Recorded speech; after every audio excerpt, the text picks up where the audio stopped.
Super star singer season 3 വേദിയിലെ ജഡ്ജസും സദസ്സും ഒന്നടങ്കം എഴുന്നേറ്റ് നിന്ന് ചിരിച്ച് കൈയടിച്ച് കരഞ്ഞ് കണ്ണ് കലങ്ങി അവനെ ആശ്ലേഷിക്കും.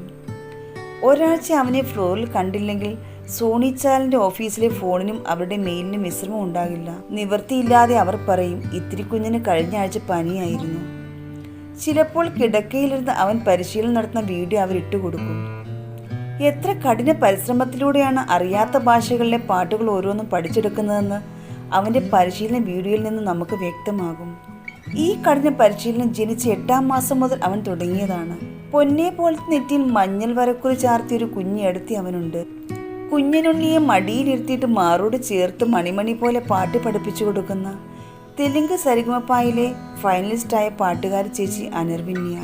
ഊതിക്കാച്ചി പൊന്നുപോലെ അനിർവിന്യ എന്ന കുഞ്ഞു ചേച്ചിയും അച്ഛനമ്മമാരായ സജിമോനും സന്ധ്യയും അവനൊപ്പം ചേർന്ന് ജീവിക്കുന്നതിൻ്റെ റിസൾട്ട് കൂടിയാണ് ഈ വിസ്മയ കുഞ്ഞിനെ നമ്മൾക്ക് വിരുന്നായി കിട്ടിയത്.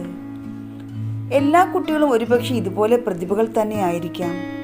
പ്രായമില്ലെന്നോ മറ്റുള്ള കണ്ടെത്തിയിട്ടില്ലെന്നോ കരുതി നമ്മൾ നീട്ടിവെക്കുമ്പോൾ ചിലപ്പോൾ പ്രതിഭാസ്പന്ദനങ്ങൾ മാഞ്ഞു പോകുന്നതായിരിക്കും.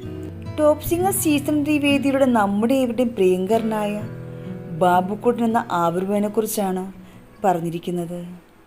ഇപ്പോൾ Avirbhav super star singer season 3 grand ഫിനാലെയിൽ ഇഞ്ചോടിഞ്ചുള്ള മത്സരത്തിലാണ്. സൂപ്പർ സ്റ്റാർ സിംഗർ സീസൺ 3 വേദിയിലെ വിന്നറാവാൻ ആവിർഭവിന് വോട്ട് ചെയ്ത് എല്ലാവരും വിജയിപ്പിക്കുക.